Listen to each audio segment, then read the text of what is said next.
Hello, and welcome to another highfalutin homeschooler episode of the Homeschool Solutions Show. My name is Jennifer Cabrera, and I am one of many hosts here on the podcast. Each week, we bring you an encouraging conversation, inspiration, tips, tricks, and/or humor from this busy and blessed journey of educating our children at home. Now, while the title of the show is Homeschool Solutions, we do not pretend to have the answer to every question related to homeschooling, but we do hope to keep it real through lessons we've learned and urge you toward Jesus Christ and prayer with Him as the greatest parent-teacher conference available. And now, on to today's show. Winter homeschooling. I just gave 3 haircuts, one to each of my sons, because we have to get back after the holidays, and we're going to start out slow. So today they had to go back to their Civil Air Patrol meeting. And since my second oldest, or twin B, or D2, as I normally refer to him, is the cadet commander, he has to put up an appearance, right? So he's got to have this haircut, and it's got to be regulations. It can't touch the collar. It can't touch his ears. Basically, he wants to look like G.I. Joe when he gets there, which is awesome because I like a clean-cut guy in a uniform, as well as the next. But so I cut their hair. Why do I cut their hair? Because 3 haircuts somewhere else, $75 plus tips, and that's good field trip money right there. But haircuts are just the first of the chores that I have to do to get us ready to back to the homeschool grind in the winter months of dark and despair. Nobody wants to do anything, much less math. We just want to hibernate. The kids are already moaning about what they haven't had to do in the last month and the thought of getting started, like we enjoy inflicting this torture upon ourselves. So we're going to ease into things, going to take a field trip or two, I don't know, crack a book for at least 30 minutes. But not all is lost with winter homeschooling. This is actually our season. Okay, so really every season is homeschool season. I could probably spin that in any direction, whether it be fall, spring, summer. But though the days are short, cold, and without a reason for twinkling lights anymore, or tinsel and yummy buffets of pies and all things cheese, there is much to celebrate in this bluest time of the year. Seriously, winter could be one of the best seasons for homeschooling for the following reasons. 1, baby, it's cold outside. Why go out there if you don't have to? Therefore, no child is woefully looking out the window at butterflies and puppies frolicking in a field of spring flowers, or surfers riding waves and eating ice cream. So let's read this adventure book aloud while drinking cocoa with extra puffy marshmallows and that wacky straw that you got in your stocking. The couch looks cozy. Somebody get the dog. He'll like this story too. Well, they say even reducing fractions is more fun in January and February. That's probably a lie, but I'm going to go with it anyway. But the second reason that homeschooling during the winter can be a good thing is no one is expecting us. We aren't in the midst of any big projects. There are no rehearsals for upcoming recitals. We aren't due anywhere for a few more weeks, and no one is coming to dinner or anticipating us bringing a casserole to their place anytime soon. So we might as well just go ahead and study the War of the Roses. I don't know, edit some grammar papers, practice some piano, perhaps, or practice balancing a checkbook. But because we don't want to be labeled completely Cruella de Vil during this cold, hard time of homeschooling in your favorite pajamas by the fire, we could always just start with game schooling. Because board games, y'all, in the billiard room with maybe some candlesticks by Professor Mom. Really, you can homeschool with board games. For instance, you could use Scrabble for spelling, Monopoly, math and economics, Clue and Battleship equal logic, and Telestrations is art, Twister for PE, and Trivial Pursuit for a final exam. Another reason that winter homeschooling is astounding is, well, if you can part with your PJs.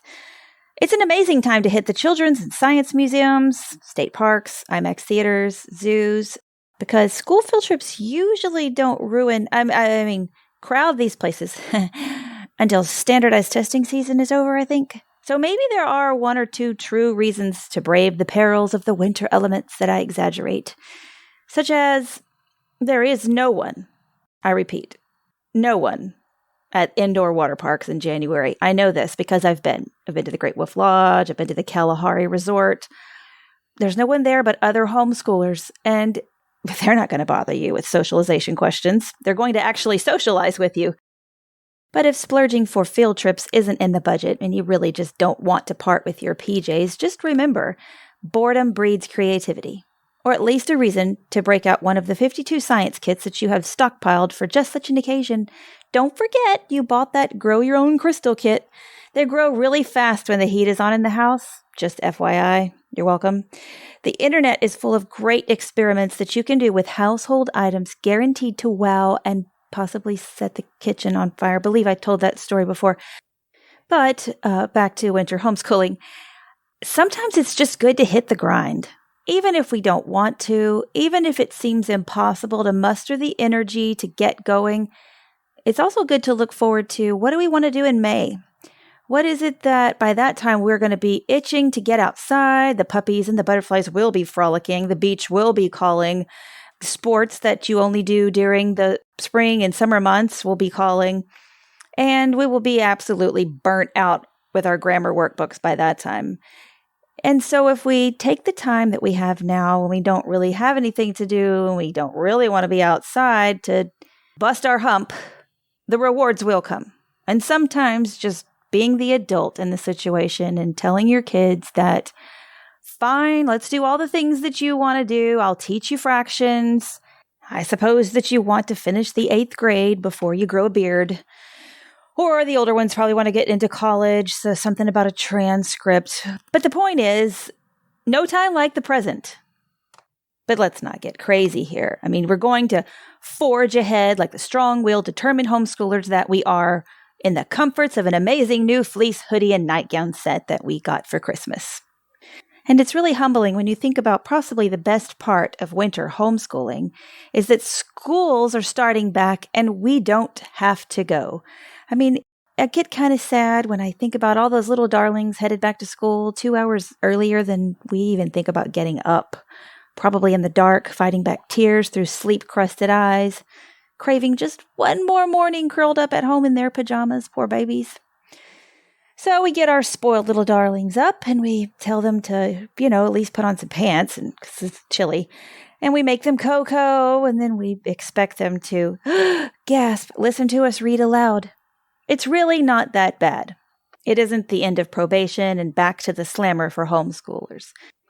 But for the younger kids, it's always good to have something to look forward to, little goals, stuff to get excited about. Why do I have to do my math today? My son has a spelling bee coming up. He's never done a spelling bee before. I think I'm more anxious than him. I'm like, they're all going to laugh at you. You have to study these words. I don't even know how to pronounce them. Here, let's look it up. And he's like, no, Mom, I got it. I could do this. And so when we get there, I'm probably going to pretend that one of the really smart-looking kids that has a notebook that stuffed to the brim with spelling words, I'm going to say, oh, that's my kid. Of course, I'll probably end up saying that to that child's mother.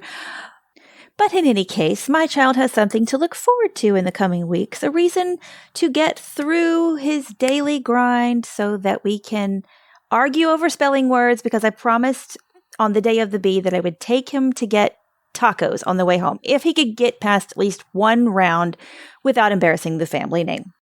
So he's got that to look forward to and to work towards, but we also take, several field trips to museums while the getting's good. And it's easy, right, to keep our younger ones excited about things, even if we just promise a movie night at the end of the week, or we're going to go get ice cream or get lost on the Lego aisle at Walmart. Who knows? But with the older kids, the teens up there, juniors and seniors, it's kind of hard to incentivize learning when they're just not into it. I mean, they're going to sit and eat their M&Ms that you promised during a math lesson if they got every problem right, and they're just going to eat the M&Ms and not answer if they don't want to. Or let's just be honest, I can't even do the math that my two are doing now. They're in dual credit college courses, and they're getting up at the crack of dawn, and of course I have to get up with them. Another thing I'm not exactly looking forward to again in these cold winter days. But we have to hit the ground running. We're at the second semester of a junior year, prepping for tests to get into the colleges and for the careers that they want, and so much going on and coming at us so fast. And they've got homeschool prom to look forward to, and all the things that complete the junior year and head us into that final year of homeschooling together, which is exciting and sad and all the emotions at once. But homeschooling teens is not for the weary, and not because I have to keep up with the math, because there's always those resources out there and other teachers and classes that you can bank on helping you teach the subjects you're not all that strong at. But the attitudes, right? And the things you want to instill in them before they're gone, and the will just to argue with them if you need to. I mean, like I've said before, homeschooling high school is basically just providing snacks and other resources and Wi-Fi passwords and holding the answer key up in self-defense. But to start this New Year's out right, I came up with some resolutions for homeschooling teens, and they go a little something like this. First, stop threatening to send them to school. No one believes you, you don't believe you. Second, don't skip read-alouds or science experiments for worksheets and videos. I mean, get in there with them. You're going to miss them when they're not there anymore, when you're done homeschooling. So what seems like a lot of work right now won't always feel that way looking back. So make those memories while they're there.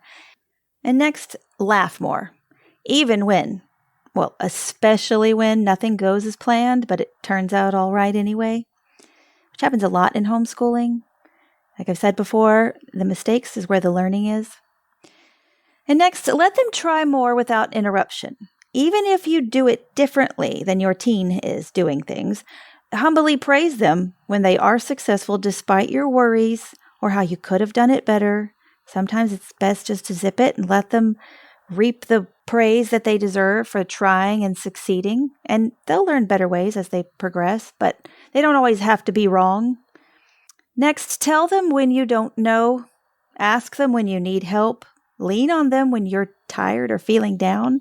I mean, because really, we're growing capable, strong adults here, not unscathed, useless trophies. We're going to need them to take care of us in our old age, so we better teach them how to do it while we can. And then lastly, when necessary, stand your ground and keep your feelings off it. They can't help they know everything right now, but it will pass. Hopefully. That's what I've heard. But I'm not really big on New Year's resolutions. I don't really believe that a new year is really the start of a new book or even a chapter, and it might not even be a fresh page either. But I do wish all of you the gumption to insert a plot twist where needed. Maybe it's new curriculum because the old stuff isn't working. Maybe it's a change of scenery. Maybe it's a new job. Maybe it's moving to a new part of the country. Maybe it's finding a new co-op. Maybe it's deciding to quit co-ops altogether. Maybe it's deciding to start a co-op for the first time. Or an array of impossible to name all the plot twists that you could do to revamp your homeschool. However, sometimes we don't really need to change anything. We just need to change our resolve about the things that weren't going as planned, but we know that we should be doing better. And so I asked on social media. So I said, forget resolutions. What didn't go as planned in your homeschool, but you're doubling down on it with a new resolve for 2022? What is it that you're going to get right this time?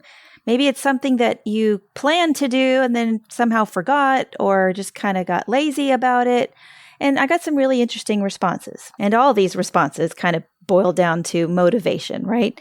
Because it's all about getting motivated. And to stay motivated, we have to remember the reasons why we're doing these things. Because if it sounded neat to teach underwater basket weaving, but you don't really like baskets and it's too cold to get the water, well, there is no motivation. And why is it that a basket woven underwater is better than a basket? Anyway, you get the point. So motivation seems to be the key factor behind all of the things that people were going to resolve to do better in the new year. Things like finishing or even starting the Spanish curriculum that they bought. Or let's see, I had one that was going to finish a homemade volcano that's been sitting in their dining room since September. I think that's awesome because what a centerpiece for dinner, right? It's better than the Rainforest Cafe. Eruptions of possible family conversations. I mean, you could just play that in so many ways. But other things people were talking about needing to have a better resolve for in the new year were math. There was a lot of math. Seems to be something that's dropped in a lot of homeschool. And I understand that we're pretty hardcore math over here. If I can't do it, we will find a way. History and science seem to be the subjects that people toss to the wayside to get through math and English and writing and laundry. So getting back to the history, and honestly, the way that things are going in our country today, I would say that history is not something that you really want to let slip. So I would resolve to get history talked about in your homeschool with your kids. And history can involve anything back from ancient times to the present, as far as facts and dates and people. But get into those documentaries. There's a lot of good historical fiction novels that you can learn a lot of history that are a little more entertaining for kids. And then politics. I mean, all of these things, social justice arguments today, this is all interwoven in history and things that we need to use our time together to talk to our kids and instill those beliefs and morals that we would like for them to have before the world, like a pack of wolves, comes at them. Other things that people said that they would like to stay more motivated about is a routine, to establish a routine and not get up at all different hours and do things at different times. And I think that's very valiant effort to be made. I think that we should have a flexible routine in that not all is lost if we didn't start math at 8 a.m. or somebody didn't make their bed up, but to have a flexible routine of we will start around 8 to 9 o'clock, or on Tuesdays and Wednesdays, we're going to try to do more science because we don't have to go anywhere in the afternoon. And we have a basic mesh of a routine to follow to keep us on track. And that goes along with another comments that I'm reading with we need more consistency. Having that routine of we don't know what time of day we're going to hit that science experiment, but on Tuesdays, we are going to put some baking soda and vinegar into something. Or we're going to do handwriting practice before lunch every day. Like, I am not feeding you the corn dog and fried rice that you asked for until I see the dictation on the paper. All of those things. Just stay motivated. Little goals. Another great response I got was reading lists. Reading aloud, I think, is one of my most enjoyable things, although my kids pretend not to like it anymore. I know they're hanging on every word of every novel. Okay, that's probably an exaggeration. But I enjoy the time together. I know they enjoy the time together. It opens up discussions on an array of topics, maybe not even that closely related to what we're reading, but it really gets communication going. Plus, it gives them a time to unwind, especially when my older two are coming home from their dual credit courses, or my youngest is coming off of a rage over grammar rules. It gives us a time to be together, calm down, and go into another world or time in history together, and a springboard for communication and discussions outside of that. So definitely, I like that people are thinking about read alouds and discussions of history together. And another great resolve to get better at something they had planned to do that I was reading was a lot of people are talking about home repairs and projects that they had planned to finish or start at home. And what sounds like maybe a distraction from school is actually real world learning. Like, if there's a room in your house that may be flooded at some point because of a sink problem, or you're, going to clean out the garage and you're going to use some old power tools or fix some old power tools. I mean, my husband's been working on our four-wheeler now for weeks, and my son is learning all about engine repair. It's homeschooling that you don't even plan to do. So resolving to fix things that you said you were going to do before, and including the kids, is real world learning and the meat of homeschooling. And then someone even mentioned balance in their homeschool. And I think a lot of times we get caught up on the balance of homeschooling in a day-to-day. Like we spend how many hours? 3 to 4 hours of homeschool, and then we need to have family time, and then we need to have extracurriculars, and that's balancing in a day. But sometimes the homeschool might take the entire day and laundry piles up. And then one week you may not do much of the actual book work, but you've done a lot of those home repairs. And then the next week it may be someone's sick in the house and they've had to read on their own in their room. And what looks like it's unbalanced is actually life balancing itself. Maybe one week you're nose to the grindstone and you're hitting all the check marks and all of the written curriculum, but you didn't get to all the extracurricular field trips and actually getting out into the real world or doing the laundry that you meant to, but the next week you will. And so sometimes when we think that we're not balanced, we're just not balancing in the time management that we think it ought to be balanced in. But a lot of times homeschooling tends to balance itself out. And because it balances itself out, a lot of people have also mentioned that they want to remember to have fun, to get out in the real world, to get hands-on, to remember that the reason that they homeschooled was to get out of the classroom mindset and remember the wide world of education that we can give our kids when we aren't completely strapped to the curriculum at hand.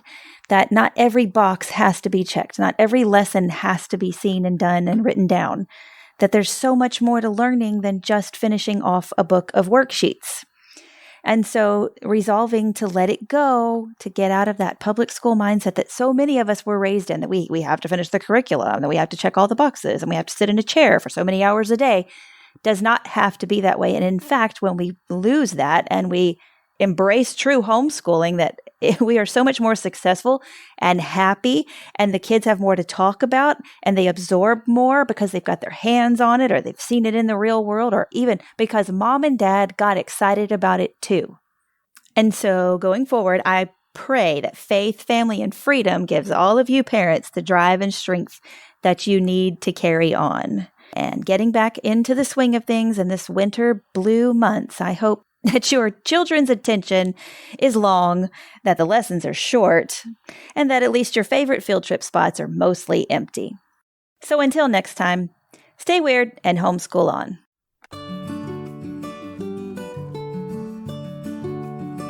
Thank you for joining me here on the Homeschool Solutions Show again. You can find show notes and links to all the resources mentioned at homeschooling.mom. Please subscribe to the podcast, and while you are there, leave us a review. Tell us what you love about the show. And this will help other homeschooling parents like you get connected with our community. Also, you can find us on Instagram at homeschooling.mom and on Facebook at homeschooling.mom. To let us know what you thought of today's episode, leave us a comment. Let us know what you think. Till next time, stay weird and homeschool on.